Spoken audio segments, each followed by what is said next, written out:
Sports Entertained is recorded live at twitch.tv/baldyandthebeast. Come check us out every Tuesday and Thursday at 6:30 p.m. Eastern Standard Time and watch the matches right along with us. Hey, what's up, everybody? I'm Bront. I'm Willem. And we are Baldy and the Beast. Welcome back to another exciting episode of Sports Entertained. Willem, what's on the docket for today? Today we are watching TLC 1 from SummerSlam 2000. I'm very excited for this match because today has been a very draining, very disappointing day just in general. For those watching in the future and not paying attention right now, it is the PlayStation 5 release day, and I screwed myself over, and me and my buddy on that one. So we're just going to not talk about that. Also, there's some weird shit going on with my camera, and like I'm very shiny, but I'm just going to not deal with it right now. Brett screwed Brett. Brett screwed Brett. Anywho's all right. Speaking of Brett, who's totally in this match. No, I'm kidding. This match took place on August the 27th of the year 2000. Yes. There were 17,002 people present in the, didn't write this part down, Raleigh Entertainment and Sports Arena in Raleigh, North Carolina. I missed that part. I don't know why. So anyways, the build to this. Obviously, you had the triangle ladder match we just watched. Yep. But that kind of cooled down. So this all started on like August 10th. That SmackDown, the Hardys, well, not this, but this particular like match. The August 10th, the Hardys attacked the champions Edge and Christian after their title match with the Dudleys. As the Hardys attacked Edge with a ladder, the Dudleys powerbombed Christian through a table. This intensified the following week when Edge and Christian attacked the Hardys with chairs after their match with Right to Censor. And later that night, WWE Commissioner Mick Foley, who was awesome at this time, announced that there would be a match with tables and ladders and chairs. Oh my! On that week's SmackDown, Jeff teamed with Devon against Edge and Christian, but Jeff accidentally hit Devon with a Swanton Bomb. Oh no! Edge pinned Devon to get the win. So I kind of like odd couple tag teams when they do stuff like this. I think that's kind of cool. Yeah. Because then it opens up for what happened after the match. Bubba and Matt Hardy come down, and then, you know, they had a brawl until the officials pulled them apart. Yes. By they, I mean the Hardys and the Dudleys specifically had a brawl. So due to that conflict, on the next Raw, the two teams were booked in a match. The Hardys won. So on the Go Home SmackDown, which is like the Go at this time, since they didn't have separate shows, it was just the Go Home. The Dudleys interfered in a six-man between the Hardy Boys and Jericho versus Edge and Christian and Benoit, which, god damn, that had to be a good match. God, that sounds like a good match. Yeah. Obviously, this all just ended up in a brawl between the three teams, and because of interference, Edge was able to beat Benoit to win the match. Okay. So that's where we stand going in. I just want to get into this. This is garbage wrestling. This is popcorn. This is everything I love. Yeah. Because it has the athleticism too. But I will run down the card first, I guess, if I have to. Well, I wanted to mention, so we had kind of brought this up beforehand, or we brought this up during the last match, that kind of going into this feud, like, the Hardys and the Dudleys really only had a gimmick. The Hardys had ladders, the Dudleys had tables, and they kind of introduced the chairs portion of this to Edge and Christian's character because they wanted to bring a certain special piece for Edge and Christian to do into this match, which is why they turned it into tables, ladders, and chairs. Concerto. So, let's open up with Right to Censor versus Too Cool, which Too Cool is a great team to open up with because everybody always has loved Too Cool. Yeah. Then we have Road Dogg versus X-Pac. Speaking of not people that everybody always loves. Yeah. I think it's worth noting that a very young Michael Cole was a backstage interviewer on this, and he had the frosted tips in his hair. It's very much a product of its time. The year 2000. The year 2000. Also, it's worth noting that there are an absolute fuck ton of tags on this card. There is at least if you're looking at on the network and you're looking for bang for your buck, there is a bunch of shit here. Yep. All right. Next Continue up, your rundown. we have Eddie and Chyna versus Val Venus and Trish. God, I can only imagine that Val Venus Trish tag team was super insensitive. Yeah. Probably not wrong. Next up, we have Taz versus Jerry the King Lawler. Shane O'Mac versus Steve Blackman, which those are just two guys that always go hard. The end of that match is pretty famous as well. Yeah, I was gonna say that's the infamous match where Shane he climbed up the Tron and then Steve Blackman hit him with a kendo stick and he did the big fall backwards. Yep, took a stupid fucking big bump. Yeah, that's Shane O'Mac for you. Listen, I can't fault the guy, and I don't mean what I'm about to say like negatively. When you're not a trained wrestler and you're a part of a company where everybody's trying to one up each other, you do what you can. Yeah. It'd be like if I was put into that position. I can't hit good looking moves. I can jump off tall fucking things though. Yeah, the man's got no fear, I guess. Yeah. Like if you're to compare like the falls that he took to the falls that Foley took, like Foley took falls that like he didn't know were going to be that bad. Like it feels like Shane O'Mac willingly was just like, all right, I'm going to take a stupid fucking fall. And I know it's going to be dumb. Yeah. So, let's hope it goes right. Right. And I'm amazed. I feel like the only reason why he was allowed to do that is because he was Vince's son. Yeah. So what is Vince going to sue himself? Right. But next up we have Y2J. It just says in a 2 out of 3 falls match. So I'm assuming that's probably Y2J versus Chris Benoit. Yeah. Let me. Given the time frame and the way that they tend to whitewash Chris Benoit. Yeah, it's Benoit. Yeah. But yeah. Which I understand why they do that, but he was a part. Like, there's no point in whitewashing him out, in my opinion. Yeah. Like, that's just in just like omitting his name from things, that doesn't make him not exist in these matches. And he's still like, the footage is still there. Right.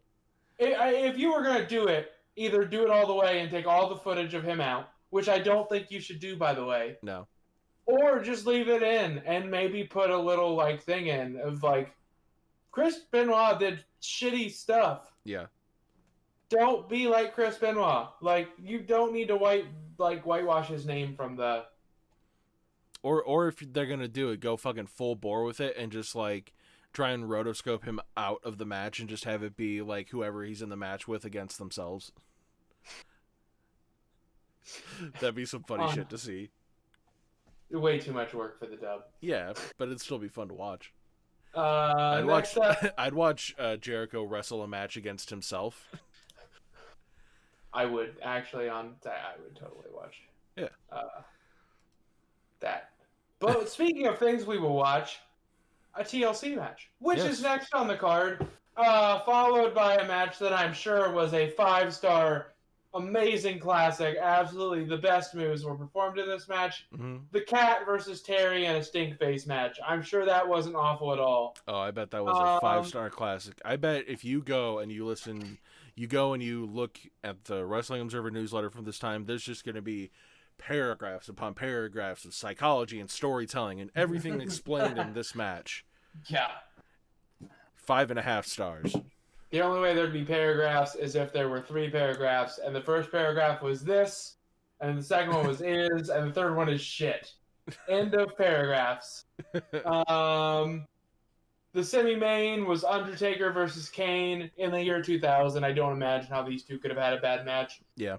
Maybe now, with the way, time does shit to your body, probably not good. But back then, they're probably really good. Although I'm pretty sure that this was right after the return of Taker as Biker Taker, and again, I've got no room to talk and stuff like this, but by all accounts and by all records at this time, this is a time when Taker didn't really care all that much. He was actually looking to probably try and retire, and his eagerness to kind of get away from the ring showed in his not only his in-ring style, but his like how he took care of himself, because he had notably gained quite a few pounds and lost a couple muscles, and the matches that he was working at this time were notably pretty lazy. Fair enough. Yeah. Fair enough. I forgot. I should have looked at the picture. I was like 2000. That was good, Undertaker. Yeah. You're probably not wrong. That is definitely Biker Taker. Yeah. Yep. Although it looks like it looks like Biker Taker doing a like a '94 Boss Man cosplay, just because the way the light hit it. Yeah. You're not wrong. God, Yeah. that's funny. Anyways, the main event was. You have to imagine we should watch this at some point because. Oh yeah. Kurt Angle versus Triple H versus The Rock. That's got to be good. I can't imagine. I don't even have to look up like the star rating for that. I'm just going to assume that was a good match. And I'm going to write it down if I can find a pin. It's got to be at least like a 3.5, 3 3/4 stars match. If nothing else, I want to watch it to watch young Kurt Angle work. Yeah, I know. He's fucking awesome. We need to ooh, you know what's a trilogy we actually need to do on here? Stop every time we do shows. You give me more fucking work. God damn it. Okay, fine. Hold on. We're going a little long in the tooth on the intro portion. I'll save it for later. Just hold that thought because I'm going to write this down and then you can tell me what you want. Okay. In the meantime, we've got dead air because I don't know how to fill time and I'm very bad at that. Okay, well let me undead the air. Willem. Yes. You want to do the countdown? All right. So, this match is going to start on the network. Unlike the last match where the time scaling was kind of messed up and like the tags were kind of not at the right times, this is actually at the right time. I checked. Yeah. So this match is going to be starting at 1 hour, 28 minutes, and 45 seconds. I'll give everybody about 5-10 seconds to catch up and figure out where they need to go. But this match, we are going to go ahead and start in 5, 4, 3, 2, 1, click. So Devon he's scared of heights and he hated doing that spot. Oh, fucking hated it. He was so scared. I feel like I would hate doing that spot just in general, and I'm not super afraid of heights. I feel like I would hate being in this match. Yeah, I feel like most people would probably hate doing that spot because they don't want to drop 10 feet to the fucking ground. How long? Jesus Christ. That is only like a 16-minute match? Yeah. It felt like 5. Yeah, I mean, right? honestly. That was so good. Yeah. There's little to say about a match like that because it was. I can't say it was a short match. 16 minutes is a solid match time. Like, yeah. It's not too long. It's not too short. You can get a good amount of story told in 16 minutes. They could have gone slower though. Yeah. With all the spots they had, yeah. If you had given like 25, they probably wouldn't have had to add any spots to that. Right. Because they were flying through the spots here. I bet they didn't have time because given the amount of shit that's just on this card, just based on the number of tags that are on the network, I bet they were running short on time. So somebody backstage was just like, "Hey, pick it up. Let's see. Go a little bit faster." The Cat Sherry Stink Face match could have been cut. Road Dogg X-Pac could have been cut because I don't care. Let's be real. The Cat Terry Stinkface match would probably be the last thing cut from this card because it's the Attitude Era, and the Attitude Era loves boobies.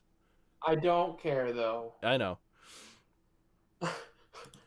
I don't care. I like wrestling, not boobies. Well, I also like boobies, but that's not the point. You don't like boobies in your wrestling. You prefer your wrestling to exist sans boobies. Yes. Okay. So anyway. Is that young Roman Reigns? No, I'm just kidding. Just kind of going back to the match. Like, this match is action fucking packed. Ooh. Like, it is 16 minutes of just boom, boom, boom, boom, boom, spot after spot after spot after spot. Like, I was just calling the match for like a solid 5 minutes because shit just kept on happening that was worth reacting to. Like, There is so much good stuff in this match, and honestly, for me, on a day like today where I had some downage, I had some depressing moments, I had some not great stuff today. This was exactly what I needed as a pick me up, as something that, like, if you're a wrestling fan and you're just like, you know what, I need to see some good nonsense go on. I ain't got a lot of time, but I just want to see some shit go on for like 15 minutes. This match. Watch this Yep. right here. Because there's just about everything you need. There's good table spots, like a tower of tables. There's like two solid side table spots where people get pushed off the ladder through the tables. There's good headshots with the chairs. Like, even though headshots being what they are, you don't really want to like promote that stuff because concussions. But when done properly, they look good. Yeah. Oh yeah. That whole match was, like you said, it was action fucking packed. Yeah. From packed to the gills, from start to finish, there were big spots. Yep. I would say like a normal like garbage match has one or two like of the big super memorable spots. Yep.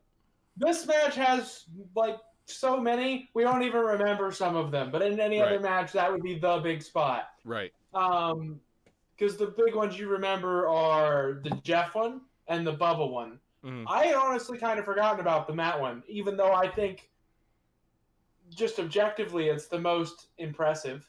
Right. I forgot. I completely forgot about the spot at the end of the match where Jeff and Devon were hanging by the titles and just trying to kick each other out of the air, trying to get the titles. I completely forgot about that. And that's like, if I'm looking at this, that's an iconic spot almost. Yep. Like, and it just gets great. Overshadowed because there were so many iconics that what could have been iconic spots. Right. And I almost want to go to say that this match was too much of a good thing. Given the time span that it takes place in. If they like, I'm gonna give this match a 4.25 stars. Simply because they could have like spread a little bit of this out and give you like a second to breathe, because you're just watching this and you're just like, God, it just keeps on going. It just keeps going. Like, you can't stop. And like you hardly get a second to get a word in edgewise. I was trying to talk about other shit during the match and I just couldn't, because shit was just going. So normally I would agree with you that wrestling needs time to breathe. I think this is a rare exception. Okay. Because in my opinion, like you said, you either need that time to breathe or you need to have it planned, like what they did. I mean, I can't even imagine the hours that these guys spent putting this together, because it was all so smooth.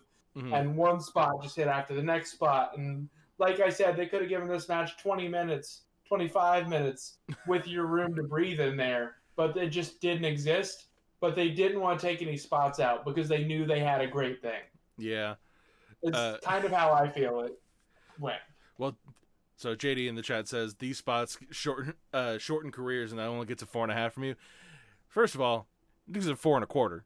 Don't bump up my star rating on this one, okay? But I feel like saying that the match shortened careers is a misnomer, because every match shortens careers. if you really think about it. But I do agree that there were yeah, I don't care. Anyway, I love this dude. Yeah, Willem doesn't care about the health of wrestlers. That's amazing. But you made a good point in that, like, the synchron or the coordination of what happened in this match is fantastic, because like Matt and Devon would hit a spot, and then like Bubba and Edge would be in the match or be back in the ring to hit like another spot, and then Christian and Bubba would be back or Christian and Jeff would be in for like a third spot, and they just keep on rotating and going back and forth. It's almost, if you watch it, it's almost 3 different matches going on that just so happen to sync up. Yeah. Because it's almost a match between, like, Matt and Edge and Christian and Jeff. Or Matt and Edge and Christian and Bubba, and then Devon. And, like, it just kind of goes that way. Like, it's very interesting the way that it winds up laying out. And it's a very good match. Like, there's a reason that these matches are some of my favorite to watch. So I just want to start off my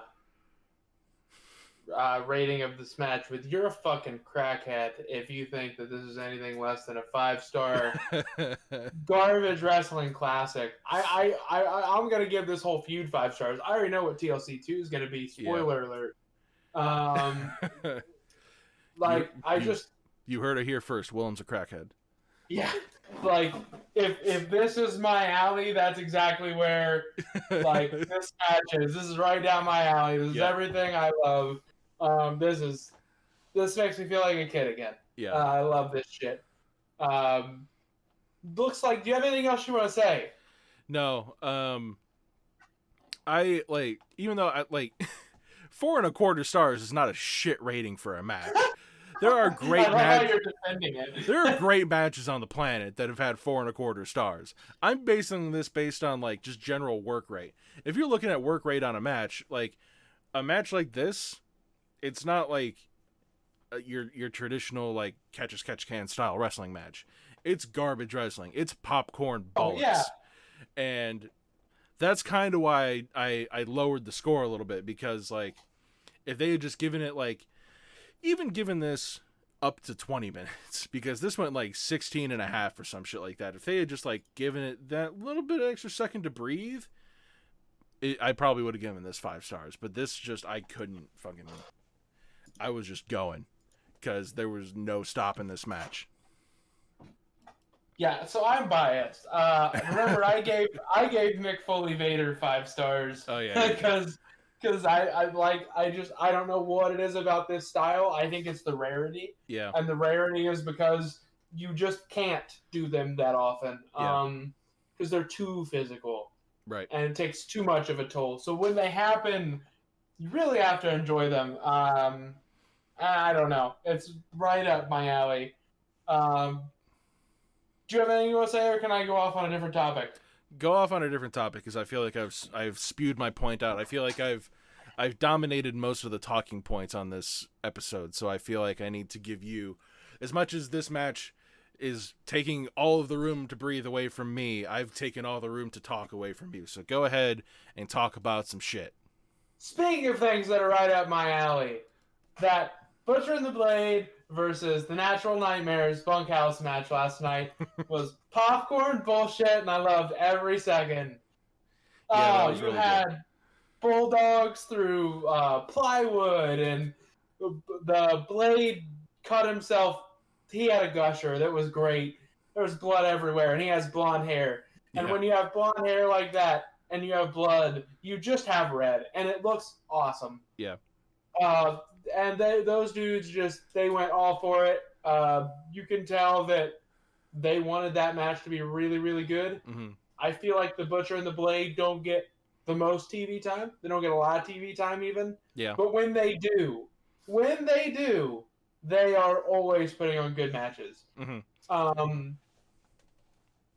Go ahead. I would kind of go as far to say that like Butcher and the Blade, they're definitely not given enough TV time, and I wonder if part of it has to do with the fact that they were kind of lumped in with the Lucha Bros and Eddie Kingston, with that like the Eddie Kingston family thing that they were going on, and I wonder if they got a little bit overshadowed by who else was in that group, because they are great on their own. Butcher's a great monster, Blade's a great worker, and they both do great hardcore shit. Like, speaking of matches that belong on the Muda scale, this match is bloody nonsense. Yep. I feel like with that match, or with the Butcher and the Blade, this could just be a short-term thing now that Ali's back with them, and it looks like the Lucha Bros are breaking up. Or it could be a 4-man between Eddie, Penta, the Butcher, and the Blade, with Ali as like the female 5th person, if you would. What about Ray because Phoenix? she Because wrestles Ray too. Phoenix was also in there. Not for long. I think Well, it's gonna be Phoenix and Pac as a I tag team. I think the Lucha Bros, they're like the Lucha Bros and Pac are gonna go and do their own thing, and then Eddie and Butcher and the Blade are gonna go do their own thing. I think they're gonna split up in that way So because then, yeah. why, in your opinion, did Eddie kick Phoenix out of the ring and try to be buddy buddy with Penta, unless he's trying to keep Penta and break the two of them up? Well, because he personally thinks Penta's the better wrestler overall. But Penta and Ray Phoenix, they're literally brothers, so they're not gonna like split apart like that. I wouldn't imagine that'd be a thing where like somebody like Eddie Kingston's gonna worm his way in between the Lucha Bros. I don't think that's gonna happen. I feel like what's gonna wind up happening is that Death Triangle is gonna reform because Pac is coming back, or he has come back. That's gonna reform, and then they're gonna feud with Eddie Kingston, Butcher, and the Blade. So, if you take the kayfabe commentary on its head, they were saying that it sounds like Eddie has already gotten into the might of Penta that way. Mm-hmm. And I'm not saying it's a long-term breakup, but I think both those dudes are underappreciated, just in general. Oh, 100%. And I think that like a 6-month singles run out of both of them Mm-hmm. could raise that stock enough that when you put the Lucha Bros back together, like them and Butcher and the Blade have both kind of fallen to the wayside in that tag team division. Yeah. Through no fault of their own, but the fact that that tag team division is just so good, they honestly could have 2 tag team titles and 2 tag team title scenes, and they would still have 2 great divisions. Like, it's just that good. Honestly, I'm to the point that the roster feels stacked enough, and there's enough good talent that's like missing showcase things that I feel like they actually need like another show during the week that's at least an hour or an hour and a half. They're getting another hour-long show. Are they? Sick. Yes. And because when they overperformed, they signed a new contract, and part of that contract was for a 3rd hour of TV. Dope. And Cody has come out and publicly and said that it's not like tacked on to Dynamite. Right. It's not going to be 3 hours of Dynamite. So they are getting a 2nd hour-long show. We just don't know what it is yet. And they said it's not dark.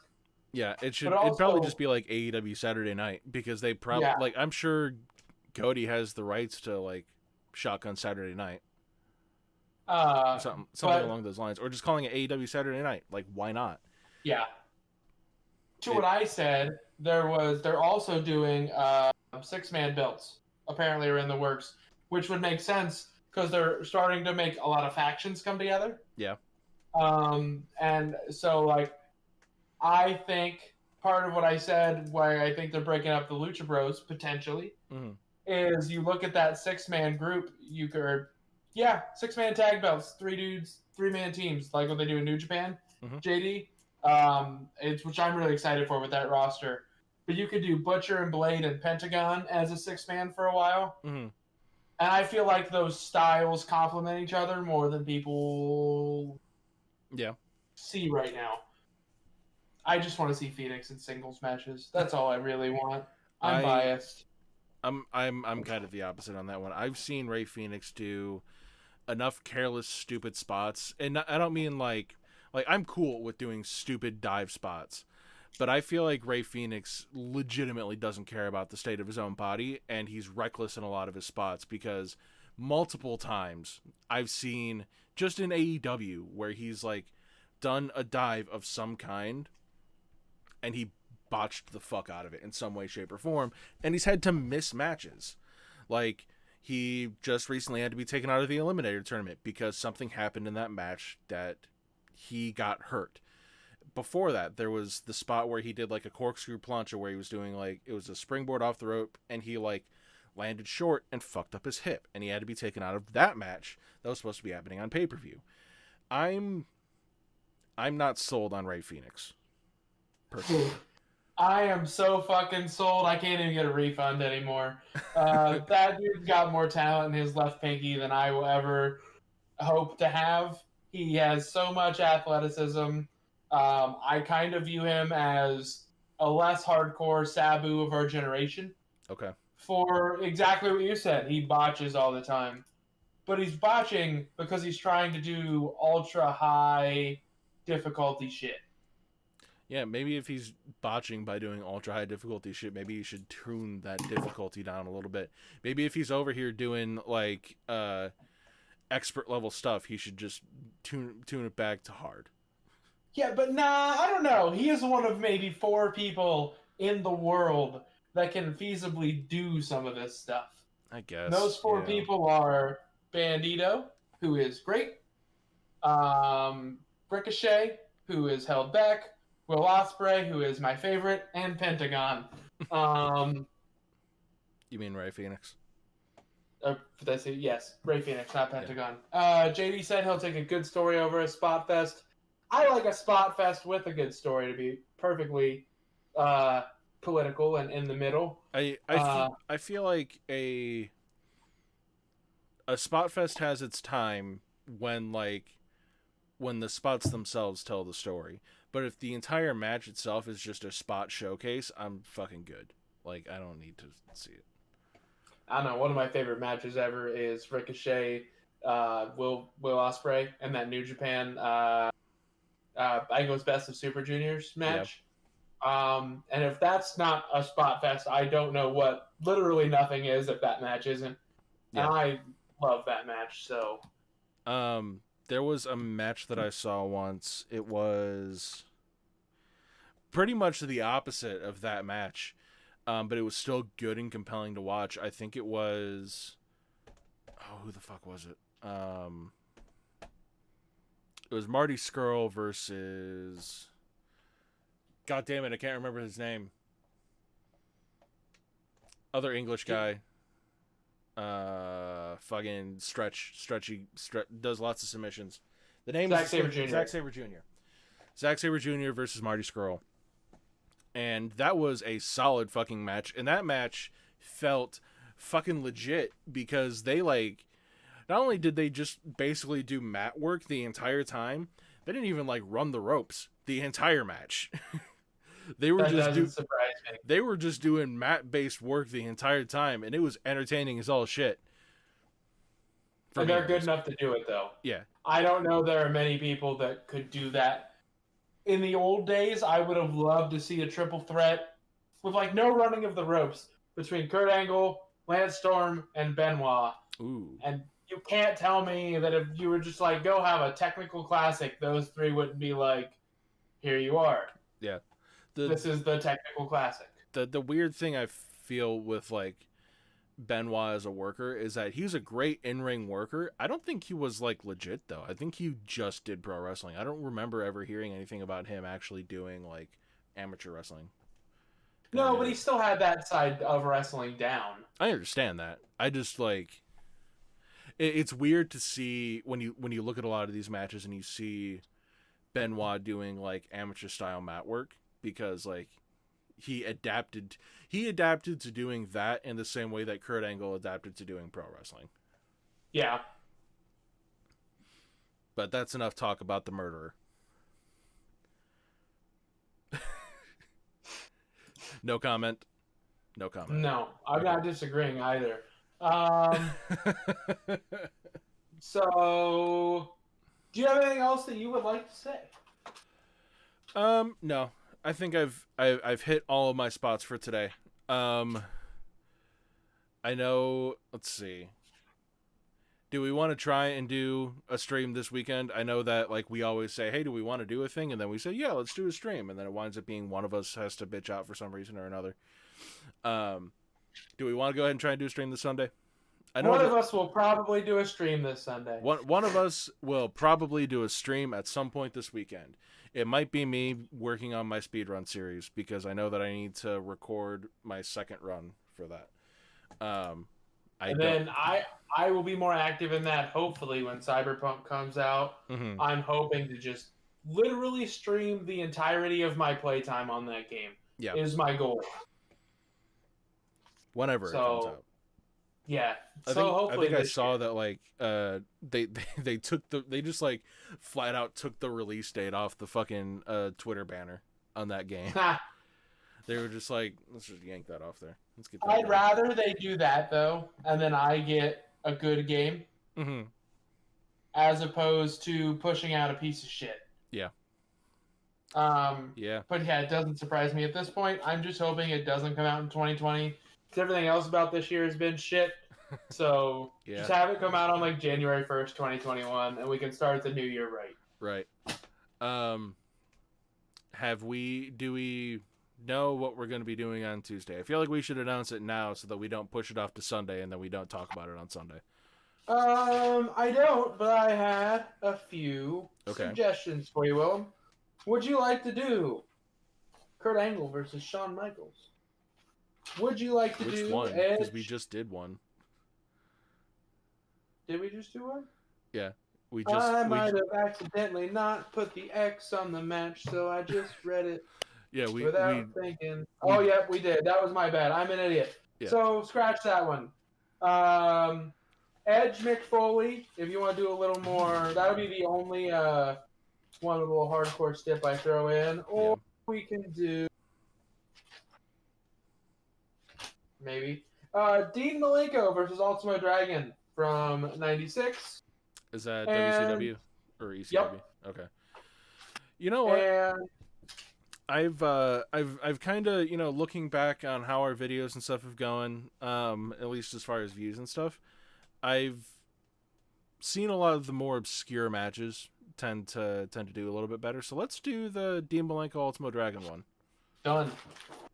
Because that's something that I've never seen, and I've never seen it either. And I love both the guys, and I want to see it.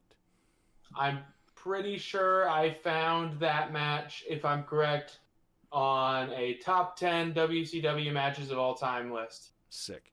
Is it just Is it just like a random episode of Nitro, or is it on pay-per-view? It's not a pay-per-view. It's at the pay-per-view, Starrcade. Oh. Sick. So we're going to watch that on Tuesday. So that's going to be us for today. Thank you, everybody, for coming out and watching. If you haven't already, check us out in the description below. Check us out at all of our places. We're on YouTube, Facebook, Twitter. If you don't feel like looking at our beautiful faces that we have here, check us out on the audio-only podcast at Anchor, Spotify, wherever we have all of those available. That's all linked in the description down below. Until next time, we will see you either this Sunday or this coming Tuesday, depending on what we decide to do. Right back here at twitch.tv/baldyandthebeast. We will see you here at 6:30 p.m. Eastern Standard Time. But until then, everybody have a great day. Bye-bye. Bye.